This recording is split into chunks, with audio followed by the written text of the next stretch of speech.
भोग करने के लिए उन्होंने कितनी कितनी प्लान बनाते हैं, लेकिन ये सुख कैसे है? वास्तविक सुख नहीं है, ये तो सुख है। ताताल सैकत बारी बिंदु सम सुतवात रमणी समाज है। एक डेजर्ट में यदि एक बूंद बारिश हो जाए तो क्या लाभ होता है उस डेजर्ट में? तो हमारी हृदय एक मरु प्रांगण जैसे है, रेगिस्तान जैसे, परंतु थोड़े बहुत ये सुख जो मिलता है हमको तो आह क्या आनंद। इसलिए वास्तविक आनंद, वास्तविक सुख को चस्का देने के लिए वैष्णव लोग आते हैं। इसको कहते हैं सुखम अत्यंतिकम जत्तद बुद्धि ग्राह्यम अतीन्द्रियम। लेकिन लोग नहीं जानते। लोकस्य जानत,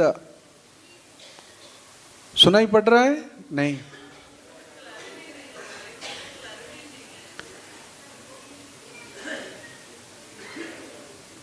वाइब्रेशन हो रहा है। ये हमेशा होता है कि ना हमारी प्रवचन में हो रहे हैं। थोड़ा कुछ गला में लगाऊं स्पीकर और लगाएं। दे हमारे एक महाराज बोलते सालो दो माइक्रोफोन, इसको चुबा लीजिए।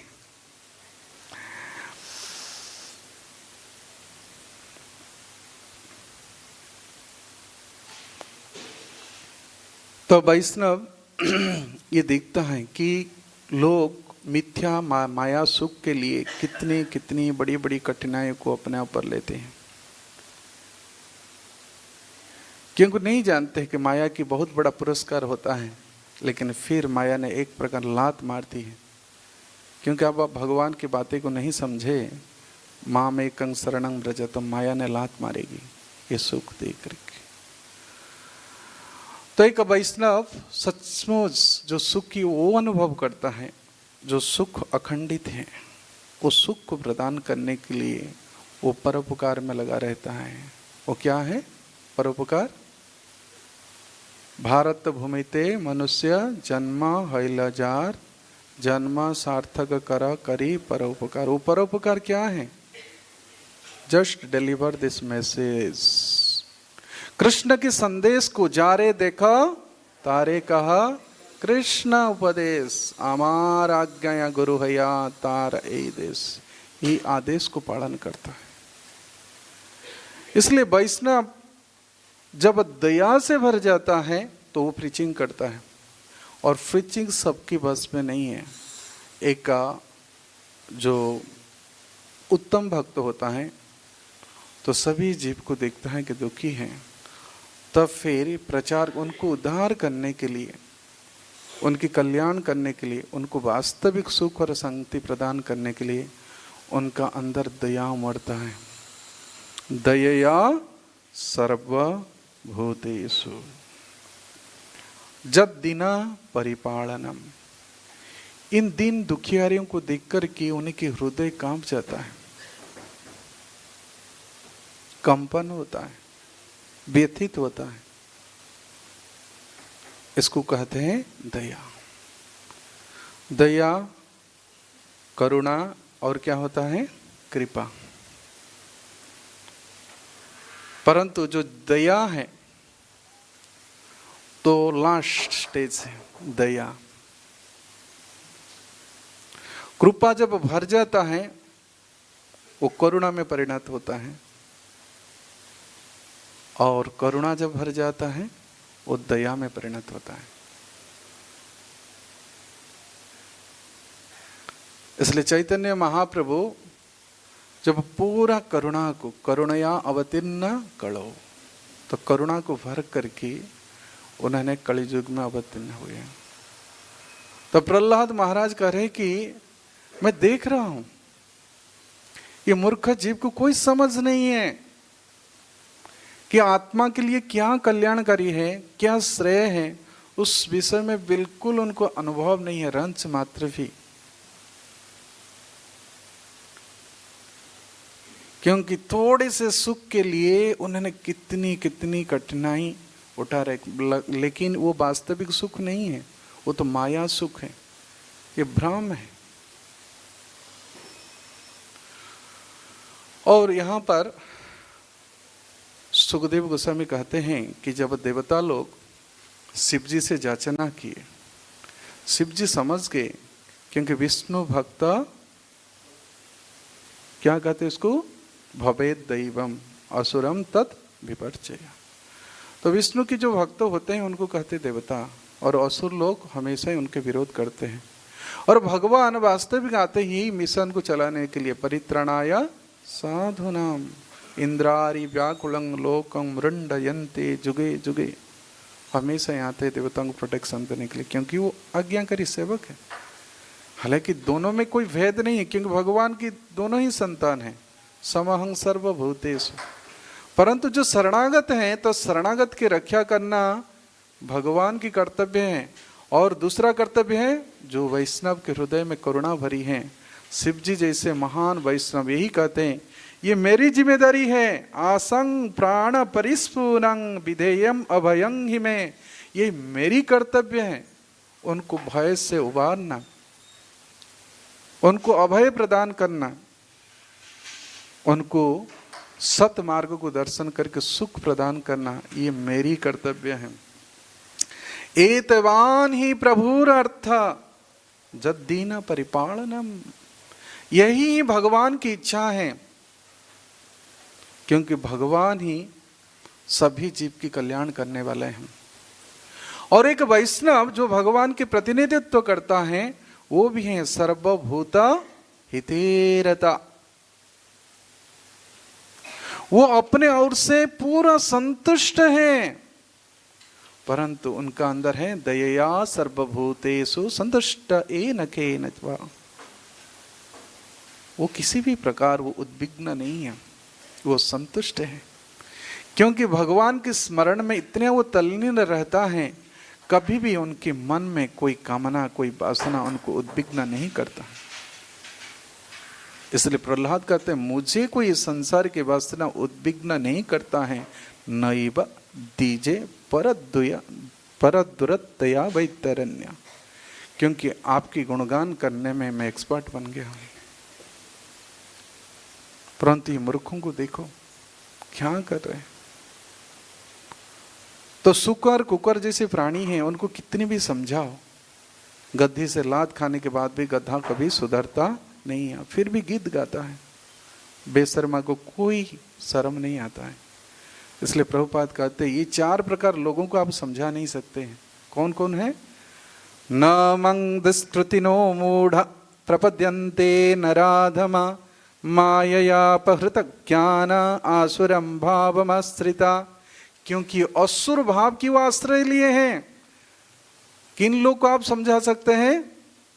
प्रभुपाद बोलते you can not preach to ब्रजवासी those who are devotees, you should not be preach. भक्तों को हम प्रचार नहीं कर सकते। और दूसरे को किसको प्रचार नहीं करना चाहिए? दोज हू आर एनवियस, जो दोषी हैं उनको आप प्रचार नहीं कर सकते। To whom we should be preach, किसको हम प्रचार करना चाहिए? इनोसेंट, टू इनोसेंट, जो लोग जानते नहीं हैं परंतु समर्पित हैं, सुनने पर वो भगवान की भक्ति करते शरणागत होते हैं। इसलिए भगवत गीता में भगवान बहुत स्ट्रेस दिए हैं कि सबको सुनाना चाहिए। कौन सी श्लोक है तो कहते हैं ये सुनने पर ही लोग भगवान की आराधना करते हैं, भगवान की भक्ति करते हैं। कौन सी श्लोक है? हाँ हाँ, गुड, अच्छे से पढ़ रहे, बोलिए उस श्लोक।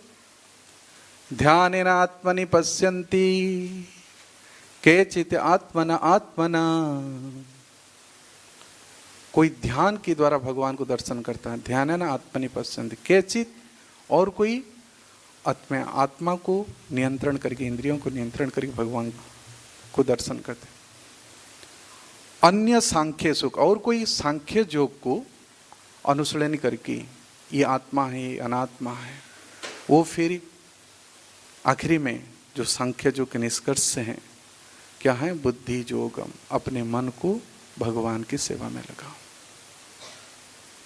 अन्ये त्वेभं अजानन्तं श्रुत्वा नेभं उपासते तेपि चाति तरन्त्येवं मृत्युम श्रुति परायणा। और भगवान कहते अन्य जो बाकी रह गए हैं वो आध्यात्मिक पथ पर नहीं है। जो लोग बिल्कुल नहीं जानते हैं, श्रुत्वा नेभं उपासते, सुन करके भगवान की उपासना करते। तो इसलिए सुनाना, इस ज्ञान को वितरण करना एक परफेक्ट वैष्णव के काम है। वो परफेक्ट सोर्स से उस ज्ञान को अचीव करता है और परफेक्ट सोर्स से उसको डिलीवर भी करता है। उनका अंदर ये डिलीवर करने का जो भाव है इसको कहते दया। ध्रुव महाराज को भी ये ट्रेनिंग दी। कौन? कुबेर जी। आप क्यों ये निर्दोष यक्षों को मार रहे हो? सर मनु महाराज ने बताया, क्योंकि एक वैष्णव हमेशा ही ये दुखी जीवों के प्रति उनके दया प्रदर्शन करने भाव रहता है। और अन्य लोग वैरी करना तो स्वाभाविक है। प्राणी स्वयं प्राणिना पांति साधवं क्षण भंगुर बद्ध वैरेषु भूतेषु। बद्ध जीव सब भी जिन्हें नहीं है, क्योंकि भगवान करे कि यही मेरी शक्ति है, ममा माया। और दूरत्व है, इसको बाहर जाना बहुत कठिन है। तो मार मार की माँ ने सिखाती है शरणागति, फिर भी जीव नहीं सुधरती है। तो वास्तविक जब वैष्णव करुणा प्रदर्शन करता है तब जीव को यकीन होता है, अनुभव होता है कि वास्तविक मेरे जीवन है इस प्रकार से बीत रहा है, वो विशेष कृपा की।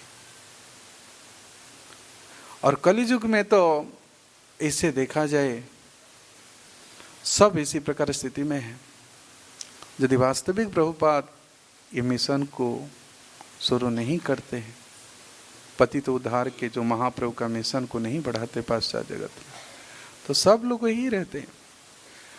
13 अपर संप्रदाय हो गए, वही चैतन्य महाप्रभु को फॉलो करके को सहज प्रेम लेना चाहते थे। आउल बाउल करता भजन नेडी साईं गोसाई। परंतु जो आचार्य हैं वो जीवों को सही मार्गदर्शन कराता है। भक्ति विनोद ठाकुर ने कहा है कि नहीं, ये सब अपर संप्रदाय है। तो संप्रदाय जो है इसको समझना चाहिए। किसको हम संप्रदाय कहते हैं? संप्रदाय बिना भक्ति निष्फला। इसलिए 4 वैष्णव संप्रदाय जो है प्रभुपाद उल्लेख करते हैं कि जो शिव जी की परंपरा में आते हैं, लक्ष्मी की परंपरा में आते हैं, कुमार की परंपरा में आते हैं और ब्रह्मा की परंपरा में आते हैं।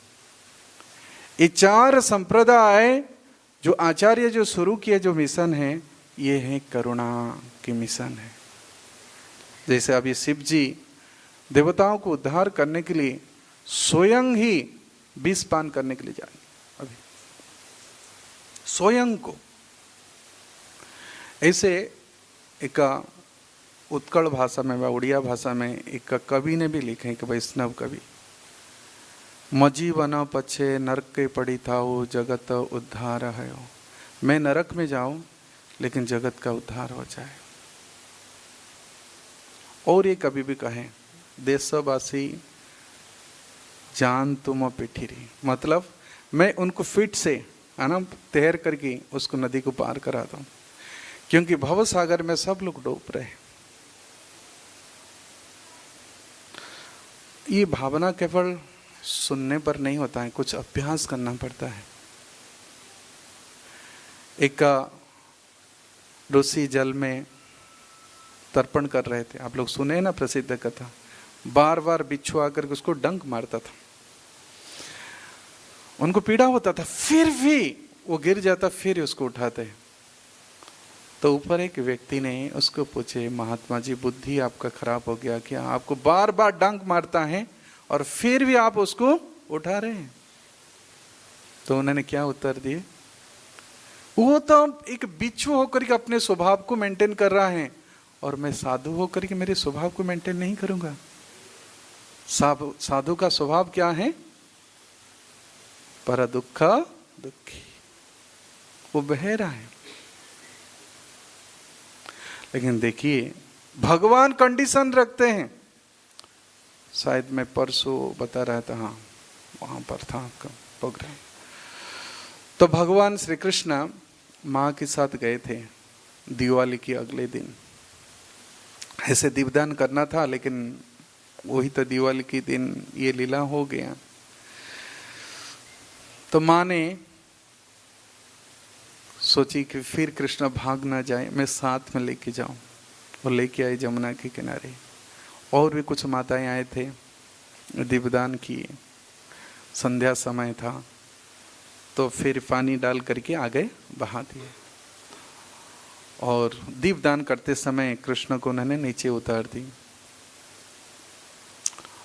तो कुछ समय के बाद दिखा रही लल्ला कहाँ है, अरे कान्हा कहाँ वो, कुछ भी नहीं बोल रहे।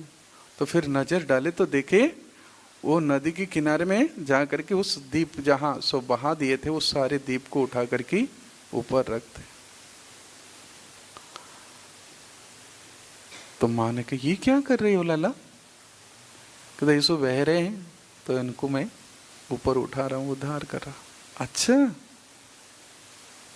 पूरा सबके ठिका ले लिए तो सबको क्यों नहीं उठा रहे हो? कहता माँ देखो मैं सबका ठिका नहीं लिया हूं, जो मेरे सामने आ जाएगा मैं इसको उद्धार कर लूंगा। इसलिए भगवान की सम्मुख होना चाहिए।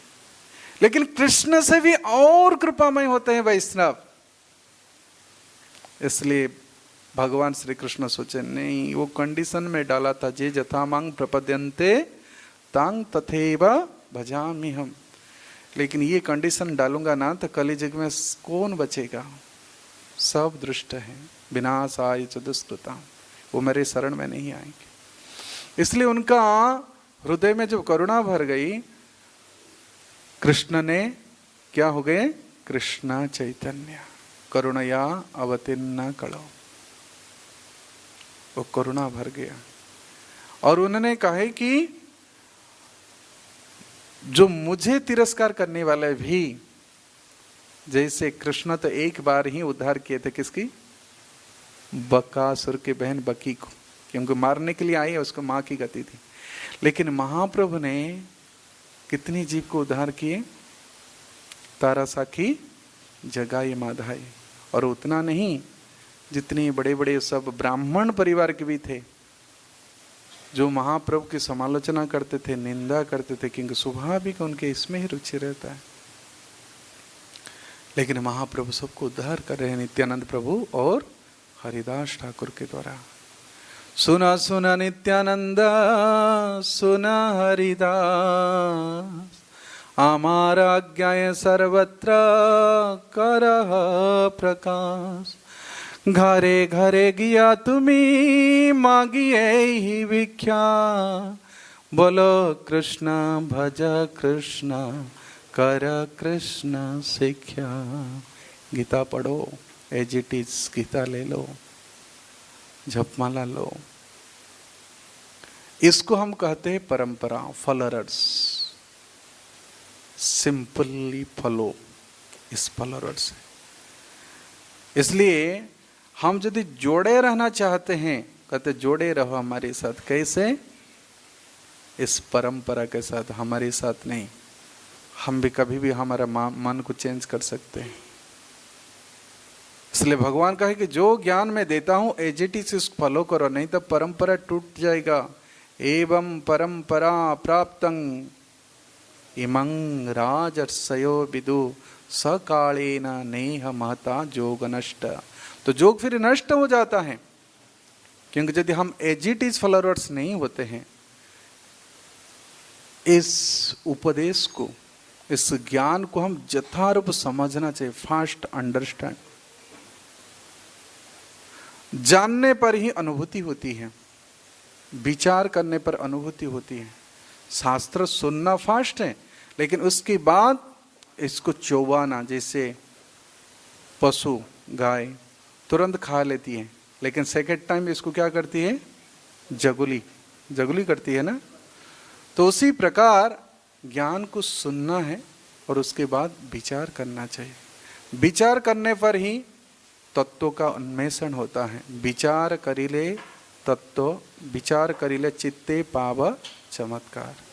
तो ये है विचार के ऊपर। तो दो प्रकार के विचार होता है। अब देखिए, ऐसे जजमेंट जब कुछ स्टेटमेंट देता है, ऐसा नहीं कि एक पक्ष को सुन लिया और दे दिया, दोनों पक्षों को सुनता है। तो हमारे भी विचार आता है दो पक्ष, है ना।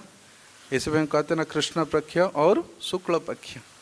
तो दो पक्ष हैं। भगवान गीता में भी दो पक्षों को विचार करके स्टेटमेंट दिए। क्या है बताइए, दूसरा अध्याय में भगवद गीता। ना सतो विद्यते भाव, ना भाव विद्यते सत, उभयोरपि दृष्ट्वान्त स्वं अन्वय तत्वदर्शी भी। यदि आप तत्व को दर्शन करना चाहते हो, सत्य को समझना चाहते हो, तो उभय को देख लीजिए। असत का कोई भाव नहीं होता है और सत में कोई कमी नहीं होता है। इसलिए साधु सत पथ में जाता है, और जो सत पथ में जाता है उसको कहते श्रेष्ठ पुरुष। उनकी आचरण को कहते हैं वो श्रेय है। जज्जत आचरति श्रेष्ठम तत्तद्देवेतरो जना, सजत प्रमाणम कुरुते लोकस्तदानुवर्तते। सामान्य जन उस आदर्श को, उस आदर्श आचरण को स्वीकार करके उस पथ पर चलते हैं। इसलिए उन्होंने जो पथ बना दिए उनको कहते हैं धर्मा की पथ है। धर्मस्य तत्व निहितं गुहायं महाजन जन गतस्य पंथा, वही पंथा है। तो शिव जी एक परंपरा के हैं। ब्रह्मा जी करुणा प्राप्त किए। किससे करुणा प्राप्त किए? ध्यान के द्वारा। शिव जी भी ध्यान के द्वारा, लक्ष्मी जी नारायण की सेवा के द्वारा। वो करुणा है। लक्ष्मी सबके लिए चंचला है, लेकिन एक भक्त के लिए करुणा है। दो लक्ष्मी हैं। आप देखो, एक लक्ष्मी चरण दबा रही है, और कृष्ण लीला में एक लक्ष्मी कौन है? रुक्मिणी। उन्होंने केवल श्रवण की और कृष्ण को पति रूप में चुन ली, पत्र लिख दी। लेकिन ये लक्ष्मी जो नारायण के चरण सेवा की, समुद्र मंथन से निकली और सिलेक्ट करके, इसके पास ये कमी है, इसके पास ये कमी है, इसके पास ये कमी है। एक शब्द कहे न भ्रूतः दययाम, इनके पास जीव के प्रति दया नहीं है। लंबा आयुक्त है, तपस्वी है, सब कुछ छांट छांट के कहे कि नहीं, यदि मैं किसको मान लूं वर के रूप में, वो है नारायण। अगर नारायण को आप पति रूप में प्राप्त नहीं किए तो जीवन भर क्या है? टेंशन में रह जाऊंगी। इसलिए उभय दृष्टांत को विचार किए। इसलिए लोगों का अंदर ये जो टेंशन है ना, जो उद्विग्नता है, इसी कारण है क्योंकि कृष्ण को उन्होंने मेंटेनर के रूप में एक्सेप्ट नहीं किए। मैं पिछले बार बताया था, इसलिए लोग कहते टेंशन टेंशन। पहले जिसके 10 पुत्र होता था उसका टेंशन, आजकल जिसका बिल्कुल पुत्र नहीं है उसके भी tension. No son is tension, tension is tension. लेकिन कृष्ण के पास था एक एक पत्नी से 10-10 संतान हुआ, एक एक पुत्री हुआ। कहाँ टेंशन था? कोई फैक्ट्री बैठाए थे, कोई कंपनी में काम किए परिवार को पोषण करने के लिए। इसलिए भक्ति विनोद ठाकुर कहते हैं, कृष्णेर संसार कर छाड़ी अनाचार, जीवे दया सर्व धर्म सार। ये जीव के प्रति दया, एक वैष्णव की करुणा, अनुकंपा, और भक्त के अंदर ये अनुकंपा है। इसलिए वो अपने कष्टों को सहन करके दूसरे कष्ट को देख करके कांप जाता है। तत्तेनुकंपा सुसुमिख्यमाण भुंजान एवात्मकृत विपाकम हृद्वाकवपुभि विदधे नमस्ते जीवन्ति ये मुक्ति पदे सदाय भक्त।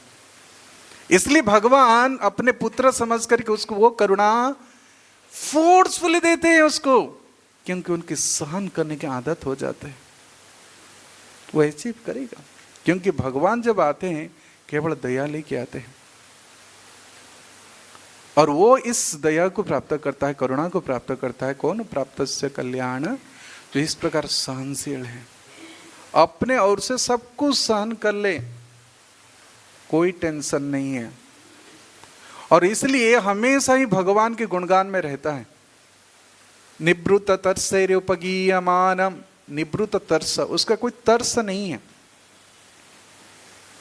और जानता है कि लोगों को उद्धार करने के लिए क्या चाहिए?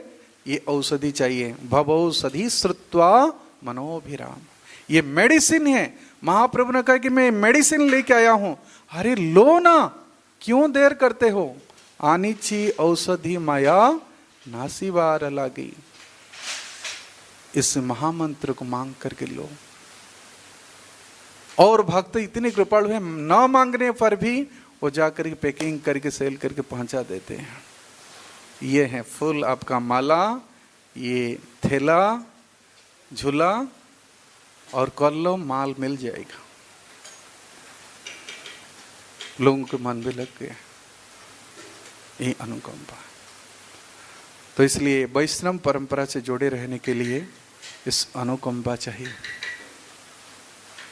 अनुकंपा, पहले सहन करो, फिर दान करो।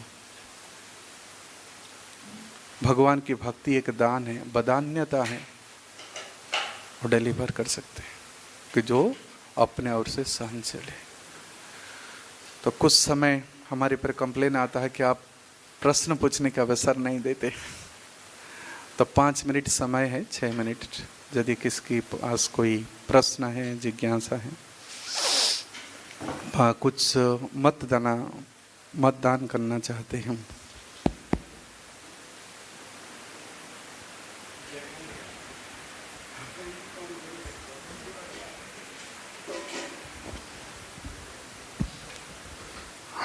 हरे कृष्णा प्रभु जी। हरे कृष्णा। कहाँ से आवाज आ रहा है? प्रभु जी, जैसे कोई भक्ति का नियम अच्छे से पालन भी कर रहा है, लेकिन किसी कारण उसका हरिनाम दीक्षा ना हो पाए, तो उसको आध्यात्मिक प्रगति कितना होएगा? हाँ, नाम तो उनको सिद्धि दे सकता है, और यदि उस नाम के साथ वो हमेशा रहे, उसको परम सिद्धि दे सकता है। चैतन्य महाप्रभु भी स्टेटमेंट दिए हैं, दीक्षा पुरश्चर्या विधि उपेक्षा न कर, जिह्वा स्पर्श से आचंडले सवार तारिते, है ना, ये स्टेटमेंट दिए है ना, जिह्वा के स्पर्श होने। लेकिन प्रभुपाद उस परपट में, चैतन्य चरितामृत के परपट में, वो पूरा भाव दिए हैं, गुरु की शरण पन्ना होना चाहिए। यथा दीक्षा विदया नेना, जैसे एक कांसा को पारद की संजोग होने से सोना बन जाता है, तो उसी प्रकार तो महाप्रभु भी गुरु स्वीकार किए, कृष्ण भी गुरु स्वीकार किए, राम भी गुरु स्वीकार किए। लेकिन बात यह है कि हम उस साधना जो कर रहे हैं, यदि गुरु की आज्ञा मान करके करें तो हम दृढ़ता से कर पाएंगे। आज मन कर रहा है, कल फिर दूसरे संप्रदाय, हम तो दीक्षा नहीं लिए। तो कहते ना, जैसे कुंवारी कन्या है, वो दूसरे पति को सिलेक्ट कर सकती है, उसके लिए कोई हर्ज नहीं है। लेकिन जो विवाह कर लिया है, मर्यादा में रहना चाहिए। लोग क्या कहेंगे समाज में? आज इसको ग्रहण किए, कल दूसरे, ये तो वेश्या है। भक्ति कभी वेश्यावृत्ति से प्राप्त नहीं होती। तो इसलिए एक गुरु धारण करने से हमारे अंदर क्या कमी है वो दिखा सकते हैं। हम तो सोचेंगे हम तो बहुत एलिवेटेड है, मैं तो सतत नाम लेता हूँ, लेकिन साथ साथ घमंड बढ़ता है। इसलिए महाप्रभु कहते हैं कि महाप्रभु तो स्वयं ही कीर्तन कर रहे थे, लेकिन ये हमको सिखाने के लिए कह रहे हैं, गुरु मरे मूर्ख देखी करिलो शासन, तुमी मूर्ख तुम्हार नाही वेदांत अधिकार। तुम मूर्ख हो। ये कह रहे कि एक शिष्य हमेशा ही मूर्ख। कौन कहेगा, कौन शासन करेगा? मन उच्छृंखलित है। इसलिए अर्जुन जैसे बनकर के गीता अध्ययन करना चाहिए और हरिदास ठाकुर बनकर के शरणापन्न होकर के हरिनाम करना चाहिए। इसलिए गुरु की आवश्यकता है। शिष्यस्तेहं साधि मांग त्वं प्रपन्ना। ऐसे नाम करोगे पुण्य तो मिलेगा, लेकिन परम गति प्राप्त नहीं हो सकता। हमारा ऐसे पुण्यता नहीं है। गुरु इसलिए आवश्यक है जो हमारे अंदर कमी है, क्षमम न सॉरी जोगम, जो कमी है उसको पूरा करते हैं, और जो कुछ भाव है उसको प्रोटेक्शन दे रहे। इसलिए जो गुरु व आचार्य हैं और हमारे अंदर जो कमी है वो भी देखते हैं। इसलिए आचार्यं मांग अभिजानयेत न अवमन्येत करचित। आचार्य मेरी स्वरूप है, उनको साधारण नहीं समझना चाहिए, लेकिन एक शिष्य को बहुत विनम्र भाव से, हम मूर्ख हैं, कुछ भी नहीं जानते, ये भाव लेकर के शरणापन्न होना चाहिए। कभी कभी शिष्य सोचता है मैं तो गुरु से बहुत आगे हूँ, क्योंकि मैं बहुत शास्त्र जान गया, हमारे गुरु जी को इतना श्लोक तो नहीं आता है। यह अज्ञानता है, ये दुर्गति है, सदगति नहीं है। और कोई प्रश्न है? हेलो हेलो, हरे कृष्णा प्रभु जी। हरे कृष्णा प्रभु जी, भगवान को शरण जाने के बाद वही सब अच्छा करने वाले, इसका तो गारंटी है, पर ये जो छोटे छोटे दुख आते हैं तो जैसे लोगों के प्रभाव से वगैरह, तो फिर ज्ञान आने के बाद भी क्यों बुरा लगता है, या फिर स्थित प्रज्ञता जल्दी कैसे प्राप्त करें? नहीं, वास्तविक जिसके पास ज्ञान होता है, बहुनांग जन्मानांग अंते ज्ञानवान मांग प्रपद्यते, जिसके पास असली ज्ञान होता है ना, उस शरणापन्न तुरंत हो जाता है। लेकिन कभी कभी भगवान उस शरणागति सिखाने के लिए बस शरणागत जीव हो जाए मजबूरी बना देते हैं, इसलिए वो कहते हैं मजबूरी के नाम महात्मा गांधी। कभी कभी लोग लात खा करके फिर भगवान के पास आते हैं ना, पहले तो सुने नहीं।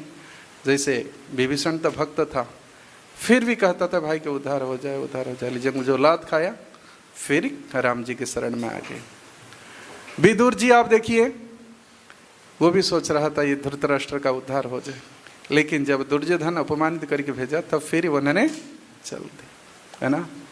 कभी कभी भगवान मजबूरी करा देते उसको शरणागत होने के लिए। गजेंद्र को मजबूरी करा दी, तो जो वास्तविक अपने को हेल्पलेस समझ लिया है, तो उसके लिए और कोई दूसरे ऑप्शन नहीं है।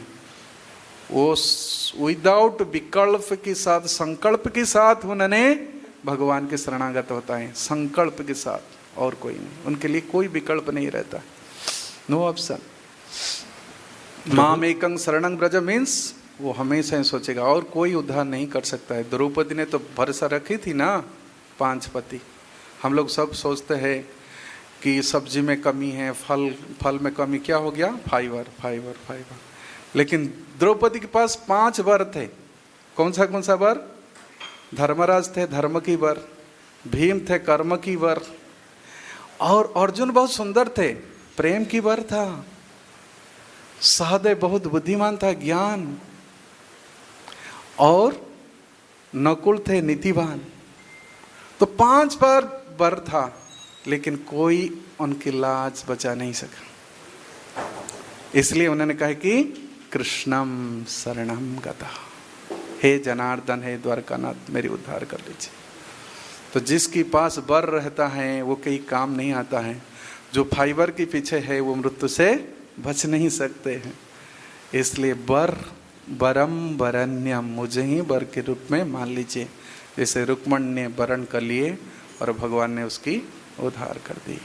हरे कृष्णा कृष्ण कृष्ण हरे हरे, हरे राम राम राम हरे हरे। श्रील प्रभुपाद की जय। ग्रंथराज श्रीमद् भागवतम की जय। समवेत भक्त वृंद की जय। निताय गौर हरि प्रेमानंदे हरि हरि।